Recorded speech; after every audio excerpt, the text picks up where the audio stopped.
Okay, so the next piece is an amulet, right? And this is something we wear on our heart, and this reminds us of our love. So when you go into a session with the client, you can bring an amulet with you, and it just means you're bringing your love with you. Your love, your unconditional love, your kindness, your generosity, your compassion, your caring. This is possibly the most healing quality that you could ever bring to really your whole life, but also to your sessions with your clients. So as a coach, sometimes we forget about this. Sometimes we underestimate the power of our love. And if we are having an imposter syndrome moment where we're forgetting our value and forgetting how good we are, what we are also forgetting in that moment is the healing power of love. And just simply having a good intention, bringing love to the sessions is pretty much the most important element, and it's the most healing element of the whole session, I would say. Okay, so just think about it like this. How many times have you had conversations with people in your life where they really, really loved you and cared for you, and they didn't really say anything special, but you still got the shift that you needed due to being held in their space of love? It's the same thing. Like, yes, you have all these other tools, you can do so much, and you can have skills as a coach or healer, but yeah, the love is what brings it all together, and it allows the person to receive everything else that you actually have. Okay, so please don't underestimate this quality. Please remember to bring it with you. Remember to bring love. One way that we can get our love to be stronger is to use a couple little mantras to ourselves, such as, may you be happy, I respect you, you are important. You are important, your happiness is important, I respect you. I respect you. May you be happy. These are ways to get our love to be stronger. If we appreciate that a client gives us the opportunity for ourselves to grow, for ourselves to learn certain things, we can appreciate the good qualities, the kindness within our clients. Okay, and this appreciation is also a type of love. This is a type of love. So appreciate their good qualities, appreciate their kindness, and letting them serve you, which is ultimately helping you a lot.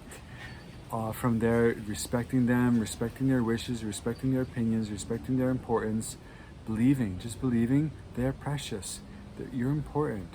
You're precious and important. Your feelings matter, your wishes matter, your viewpoints matter, your life matters, your happiness and your suffering matters. Right? When you bring this belief, use this belief, this mantra to yourself. Your happiness matters. Your suffering matters. Your beliefs matter. Your opinions matter. Right? Your life matters. Use that mantra to cultivate your love and respect for them. Okay? And then from there, just wish them to be happy. May you be happy. I want you to be happy. Just imagine them being happy and just wish for it. Just wish for them to be happy. Okay, so this is love, and we can wear this on like an amulet on our heart and just bring it with you. So you can remind yourself to bring it by visualizing the amulet that you bring with you in the sessions. Okay, so that's the fourth of these items.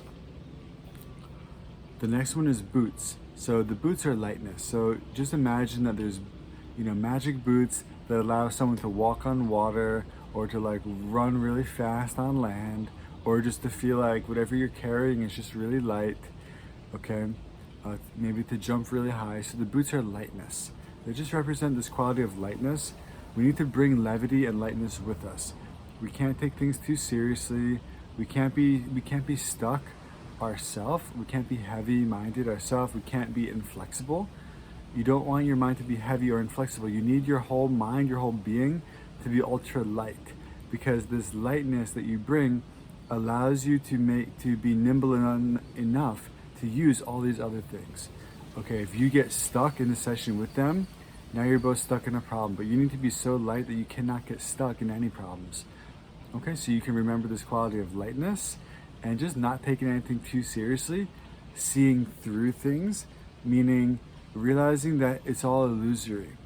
Everything that is being presented in a session, or really anything in all of life, is all just a story, and we don't have to buy into it. And when you don't believe a story, you can still work within the story. You can still help to awaken the person in the story to kind of have a positive ending to the story, and then at the ending they can realize, oh, this is all just a story. But so you usually have to work within the stories and the dramas that life and clients present to you. You have to work within them, but you don't need to buy into them and believe that they're real. You can keep a viewpoint. Actually, this is just, well, it's made of light. The best way to be light is to realize it's made of light.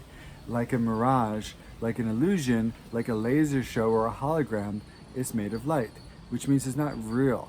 It's not actually real. You can't touch it. It's just an appearance. And if you don't believe it, then you're seeing the truth of it, which is that it's not real. And that truth is always going to bring you lightness, okay? So use boots to remind yourself to be light in the sessions. Okay, the next part is a ring. So a ring, now this was one of the stories my dad mentioned. The king tied a little string around his finger as like a ring, but you can use any ring. And it was to remind him he had received like 3 wishes from somebody, right? So somebody, I forget who, granted him 3 wishes. And he used the first one because he was like really tired. He was like really thirsty while he was on his horse. And he's like, man, I wish I had a glass of orange juice right now. And he was presented with the glass of orange juice, and that was one of his wishes gone. And then he used the second wish in a very similar kind of way that wasn't really important. And he's like, oh, the second wish is gone. So then he put a ring around his finger to remember. It was like a mindfulness tool to remember to not use his third wish unless it was really important. And so that's why I'm using a ring as mindfulness. It's just a memory tool. You know, you can kind of feel it on your finger, you can see it. It's just to remind you of anything special that you want to remember, including to remember all these other things. So maybe you come into the session with an intention to bring happiness to somebody, with the intention to use these tools, with the intention to awaken everybody. Whatever the intentions are that you're going to bring in, beautiful. We must do that. That's important. And sometimes we forget those intentions during the session, and sometimes we forget to even do that part of it before the session starts. So bring the ring of mindfulness with you so that as the session is beginning and during the whole session, you can remember whatever beautiful intentions you want to use. Okay? So those are the next 3, and I'll do one more in this video. So the next one is a crown. The 7th one is a crown. So the crown is something that I believe kings used to wear as a means of like channeling, opening their crown chakra and channeling from a higher source. A king is meant to be like intermediate between some kind of divine being and the people, right? So the king is meant to be like a public servant of the people who's given special privilege and instructions of how to lead, okay? And that's why they wear a crown, so that they can channel in this higher force and then lead from an empowered place. Okay, so we need to wear a crown and remember that our consciousness is always connected to a higher source. So just mentally put on a crown as your king or queen, and just realize that the crown is connecting you to a higher consciousness. You can become a channel of divinity. Okay, you can become a channel of divinity.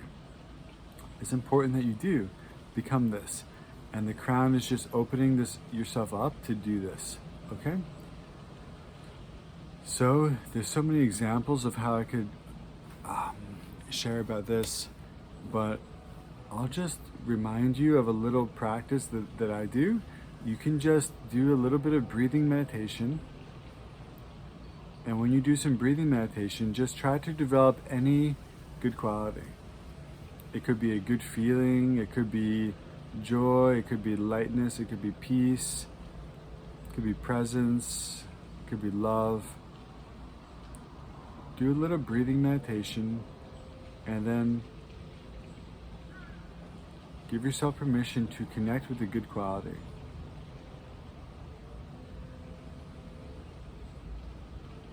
Such as peace and presence.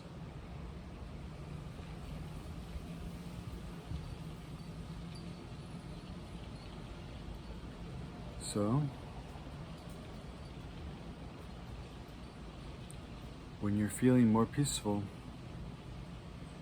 remember that this peace connects you with a higher peace, an enlightened peace. Your presence is connecting you with divine presence.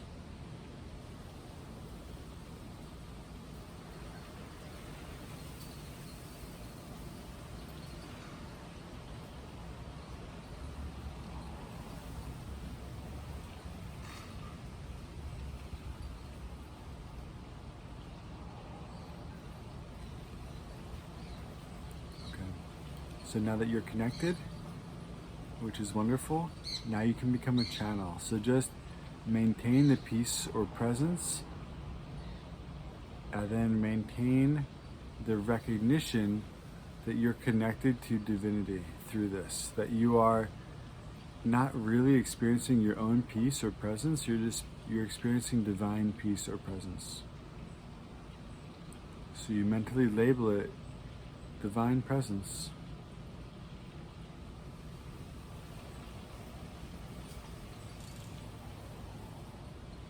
So now you're a channel. Now you're a channel. How wonderful. Okay? And when you talk, you can keep the presence within your speech, which allows you to remember that divinity is within your speech. And you can keep presence within your whole body, which means that you remember that divinity is within your whole body. You can keep presence within your mind and your heart and your feelings. So you know divinity is within your mind and your heart and your feelings. Okay? So this is the way that I channel and that I keep my consciousness connected. It's a very practical approach because it really works. And it's something that you can do just as you go about your day. You don't need to tell anybody this is what you're doing. You're just becoming an instrument of divine will, of divine love, divine presence. And this is the way, okay? So please enjoy trying this out, and when you want to remember this in a session, just bring a crown with you. Just imagine you're wearing a crown, and this will remind you that you are a divine channel. You're connected to higher consciousness, okay? Great. So now we're going to go into the next video, and I'll see you in the next one.